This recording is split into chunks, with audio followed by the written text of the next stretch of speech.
thank you for joining us. This is an exclusive interview powered by Armada for elefantFest with the science fiction writer Andy Weir, whose latest novel, Project Hail Mary, was just released on the Romanian market alongside with its international release. So we're really glad to be able to have him around. Thank you so much for taking the time. Hey, thanks for having me. So the Romanian readers know you already from your previous novels translated here, The Martian and Artemis. And we really hope with this interview to make them very curious about your latest one, Project Hail Mary. Sounds good. So I would like to start with you telling us in one sentence the amazing plot of the book and then how you came up with it, because I think it's a huge hook already just from one sentence and the plot. Well, a man wakes up aboard a spaceship. He has total amnesia. He doesn't even know his own name. And there are two dead people next to him. And he, over time, comes to remember little snippets of the past. And he realizes he's on a desperate mission to save all of humanity. And if he fails, everyone's going to die. So, no pressure. No pressure. Obviously, because the whole novel is about his discovering the purpose and the details of the mission, we can't go really into depth about the novel because anything could be a spoiler for the pleasure of reading. But I want to talk more about you, and because since we have this opportunity, maybe not all the readers know that you're sort of a late bloomer writer, let's say, because you spent 25 years in a whole different field, software engineer, if I'm not mistaken. That's right. And then you became a full-time writer. So what made you change your life trajectory, to keep the metaphor like that? Very nice. I always wanted to be a writer, even when I was a teenager. And when I was going to college, when I was 18 and I was going to college, I was interested in being a writer, but I really liked computers. And I was trying to choose what career do I want. And I always wanted to be a writer, but I also like eating regular meals. So I decided I would go into computer programming. And that was great. I really enjoyed being a computer programmer. I got good at it over time. And I liked the work. But the whole time I was writing the whole time. And at one point I even took 3 years off from work. I ended up getting laid off from America Online, which kind of shows you what time period we're talking about here. It was back in the 90s. I got laid off from America Online, and my severance package had enough money for me to live for quite a while without having to work. So I went ahead and I took 3 years off and wrote a book, an entire novel, and tried to get it published, and could not get any traction. It was not The Martian. It was a different book. And just no one was interested. Couldn't get any publishers interested, couldn't get a literary agent, nothing. And so I went back into the software field, and that wasn't like a sad moment for me. I like writing software. So I was always writing, and I decided that would be my hobby. I've said back to software, and I don't really have any reason not to write though. So I'll just, now the internet is a thing and I can just write stuff and post it to a website, which is what I did. And I wrote a bunch of things, short stories and fan fiction and stuff like that. And I also wrote some serials. I had serial fiction going on, like the good old days of serialized fiction in the 19th century and stuff. And so I did that. And one of the serials I was writing was The Martian. So that's where The Martian came from originally. I was just posting it a chapter at a time to my website. I post maybe one chapter every 6 weeks or 2 months. And I had a regular list of readers who were there. It was just an email list. I would email them when there was a new chapter up, and they would give me feedback and tell me any scientific errors I made. And it was really cool. I had about 3,000 regular readers. And that sounds like a lot, but I'd been writing and posting stuff to that site for 10 years at this point. So 3,000 regular readers over 10 years means I gained an average of one new reader per day. So it was not a meteoric rise. Always doing the math, like your character. Always doing the math. I'm always doing the math. Yep. So then when The Martian became popular, or rather, I'm sorry, I skipped a few steps. I finished The Martian, the serial, and I said, okay, guys, enjoy. And a lot of people emailed me and said like, hey, your website sucks. Sorry, but it's true. I mean, it's just like blank text, or it's just like, raw text. The links are just left justified blue, on a white background. It's like the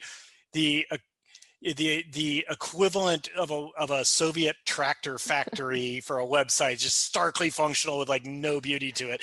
And so a lot of people said like, hey, I hate your website. Can you just make an e-reader version that I can download and read?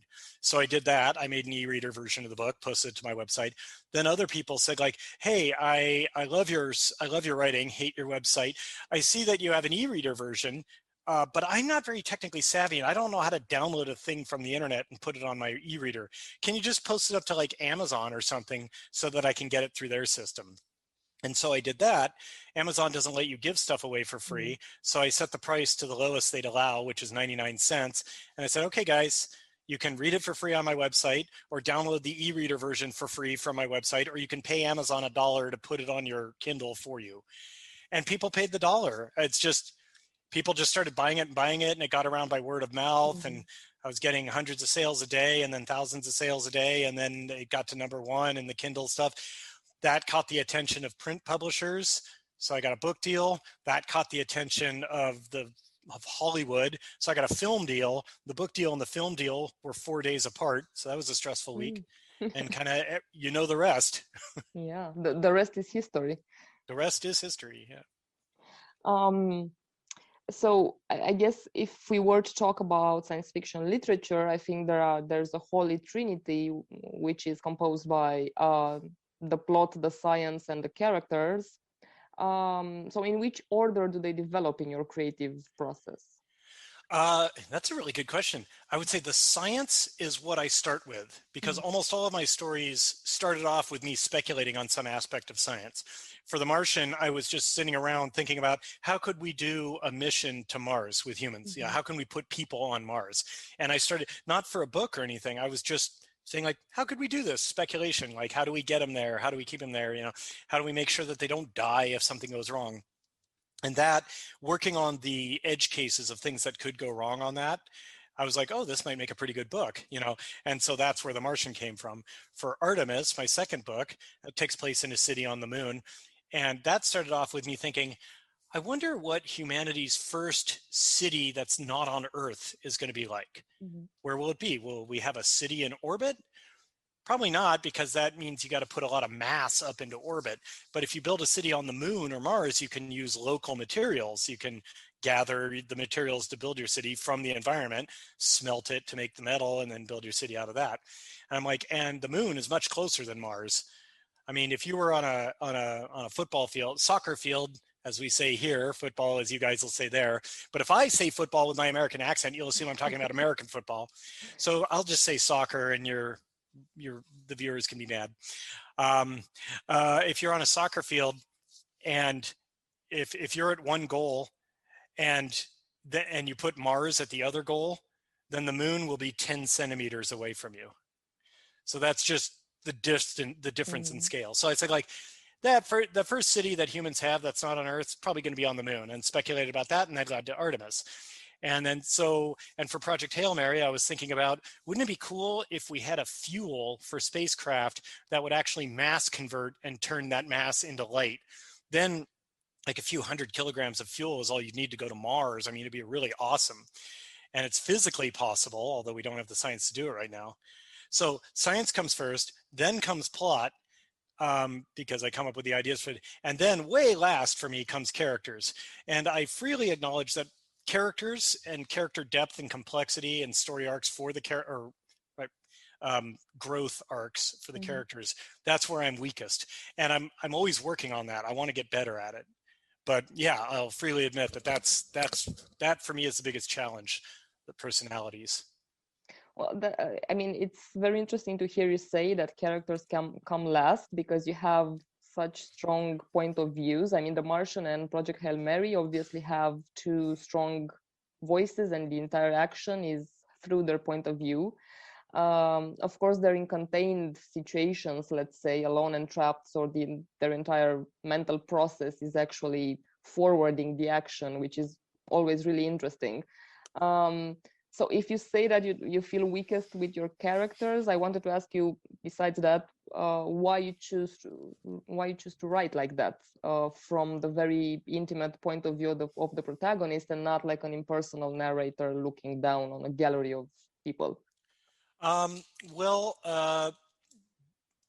writing stories that have an isolated person, I don't have to write a lot of character interplay. And also, if I make that person have kind of a funny mode of narration, then it can help pull the reader through the novel, because they're laughing, they're enjoying themselves.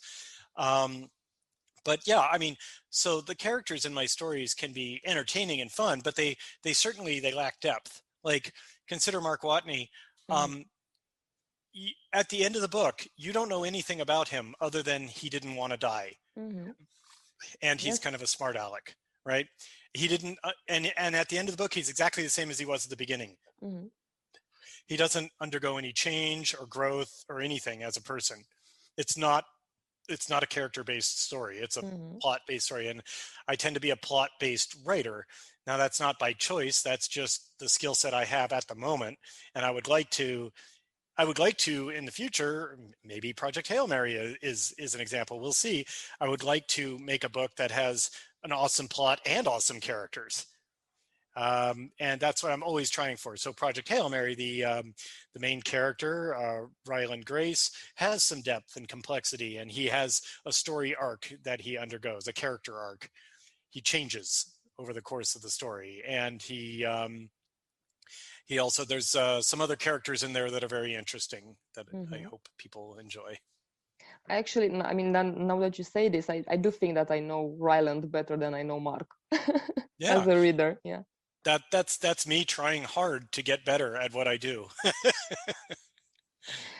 So there's obviously a lot of science in your books, and you said that comes first when you think of the books. And it's obviously a very, I mean, you always, until now, you chose quite near future scenarios and very, I don't know, plausible and quite understandable science. So why don't you look further in a more futuristic scenario, let's say? I've definitely considered it. I mean, I have some story ideas that take place like centuries in the future, when humanity has colonized all of the planets in our system and stuff like that. And I've had those ideas.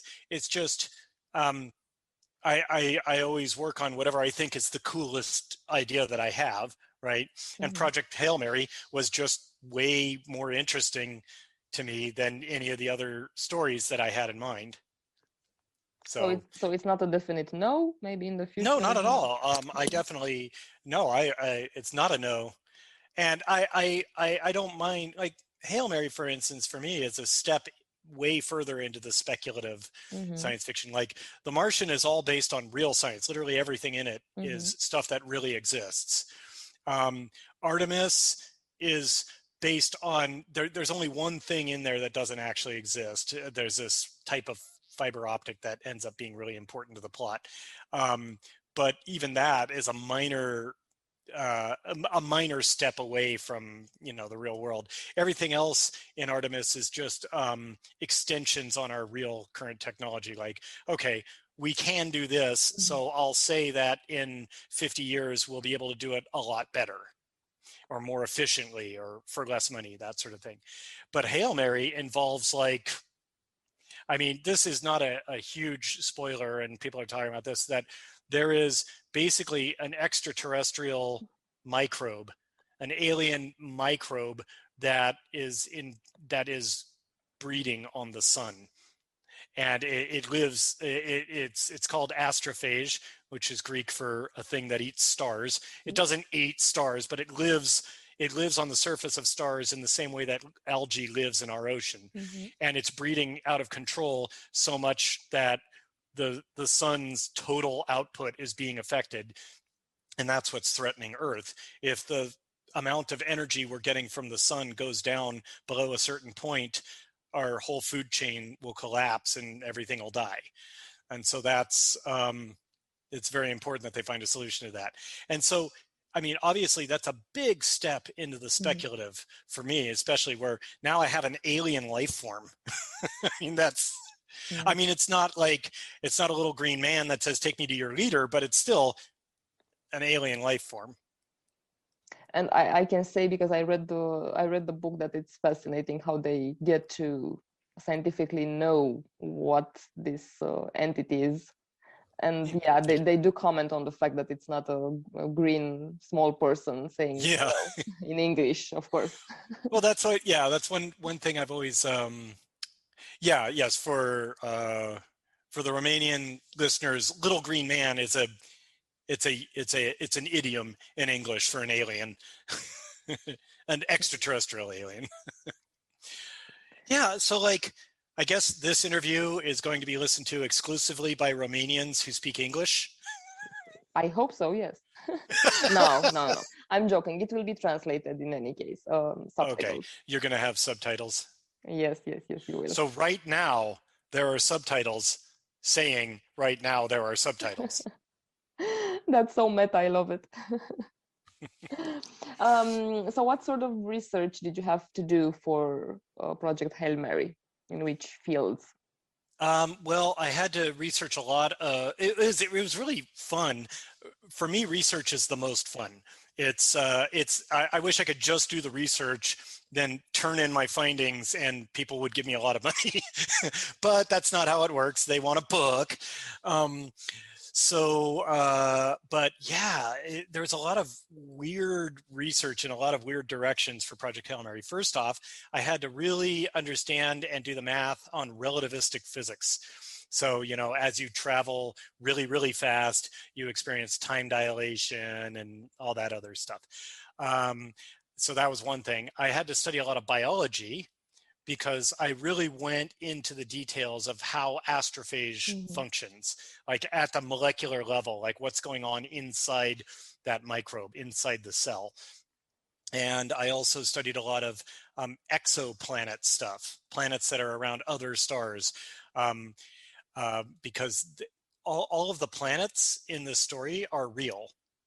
I mean, the way I portray them is not real, that's my own take, but the planets that we talk about, there's a few different planets, like exoplanets, that are mentioned, that come up in the story. Those are real planets that really exist, and the stars that we talk about are real stars that really exist. So researching all of that and all of the understanding about that was part of it. And then, also planetary climate systems, like, this exoplanet has this atmosphere. So what would that atmosphere be like? What would it look like? What would it resemble? Stuff like that. So that was another thing. Then also I had to study, I was just thinking of it.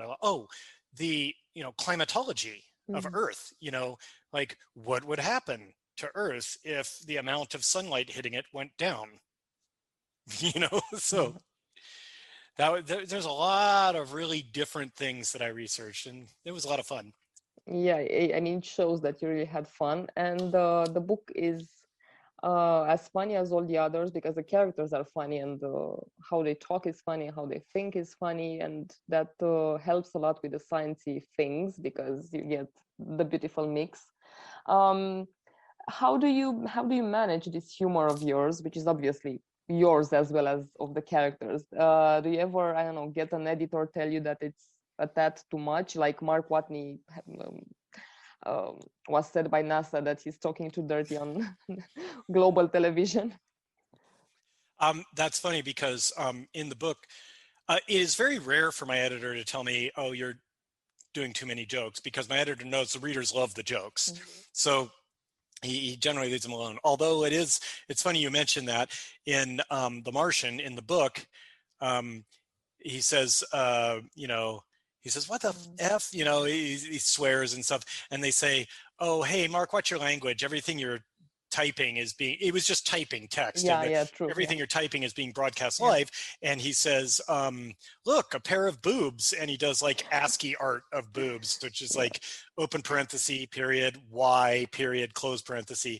And so that's just a silly joke in the book. Mhm. And my editor highlighted, you know, when we were doing the edit passes on The Martian, he highlighted that and said, like, this is too childish. Let's take this out or put some other joke in. This is just too much. And I said, like, no, I No. love that. It was one of the few places, like my editor really knows what he's doing. So I listen to what he says and I just make the changes. I don't push back very often. Mhm. But for this, I'm like, no, I really want that joke in there. And he's like, fine, fine, fine. And everybody loves that joke. I was right to keep it in. People think it's just hilarious. I mean, I still remember it after what? Yeah, you 3 still years, remember it. Yeah. 4 years after I Yeah. read it. Yeah. Yeah. See, it worked. Did it make you laugh when you read it? Oh, yes. Then that's mission accomplished. That's what I wanted. So obviously, the movie The Martian helped a lot for the book, Helped a and lot. it's normal. God, Yeah. it made me. I didn't want it to sound that way, but okay. Yeah, I mean, And I the know book that was already a project. bestseller, but man, Yeah. the movie made it just sell incredibly well, and Yeah. it brought it into the public consciousness and Mhm. made it like a phenomenon. And that's Mhm. just, I'm so lucky. Yes. Are you involved in any way with Project Hail Mary? I know it's been also auctioned for being a movie.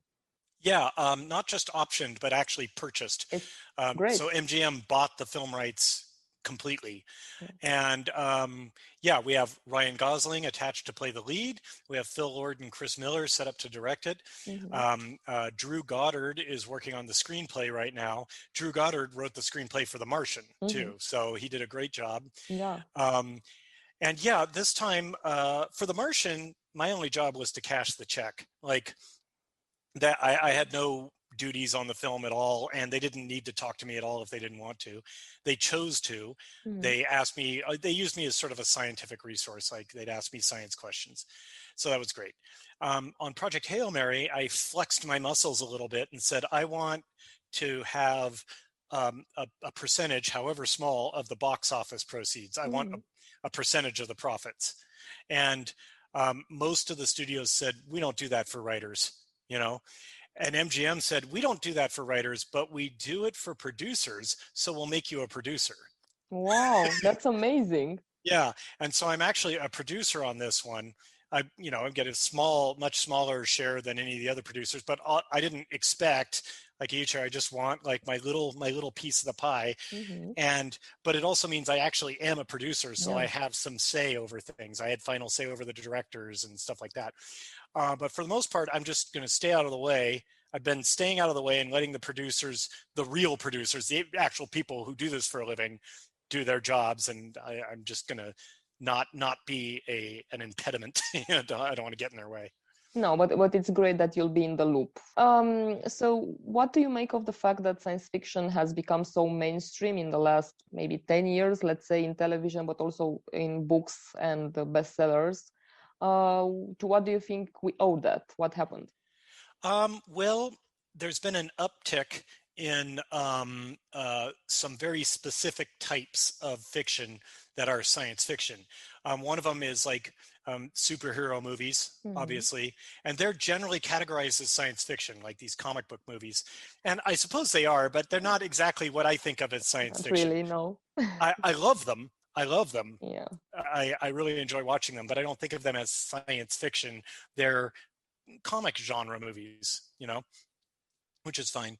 But also, it's starting to ebb a little bit. But starting with the Hunger Games books and then later movies, there's a whole bunch of young adult science fiction, YA science fiction, and they all have very similar plots where it's the future and there's some Dystopia. fascist dystopia, this miserable world, and only teenagers doing random things can somehow save the day.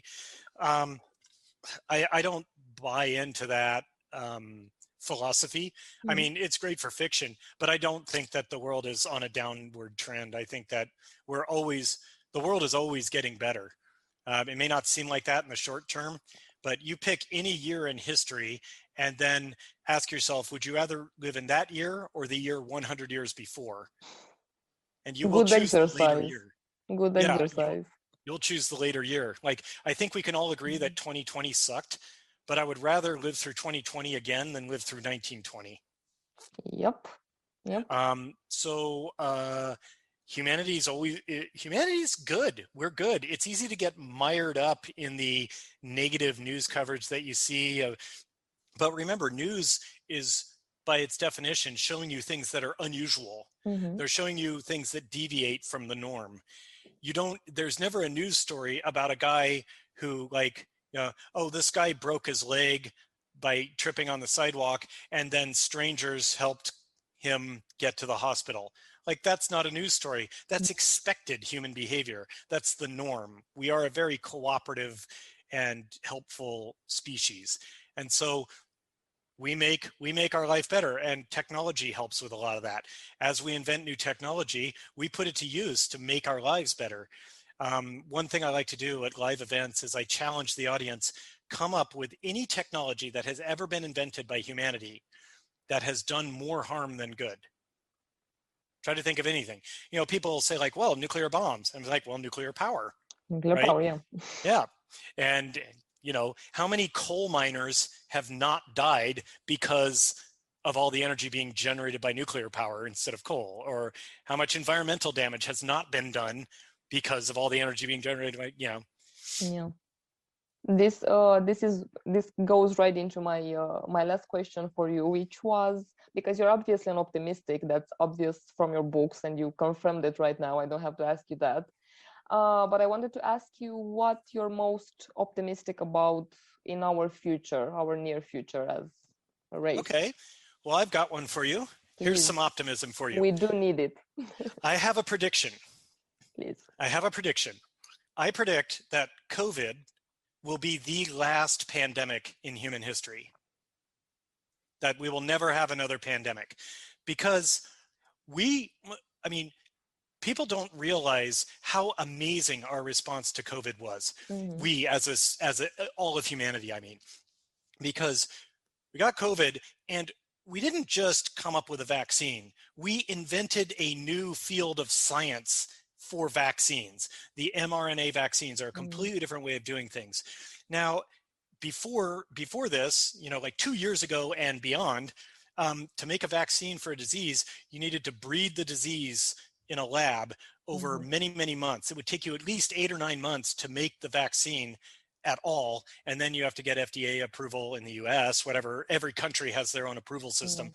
And then you can start putting it in. For COVID, now we have invented mRNA vaccines, which are a completely different way of vaccination, a completely different way of training your immune system to deal with the threat.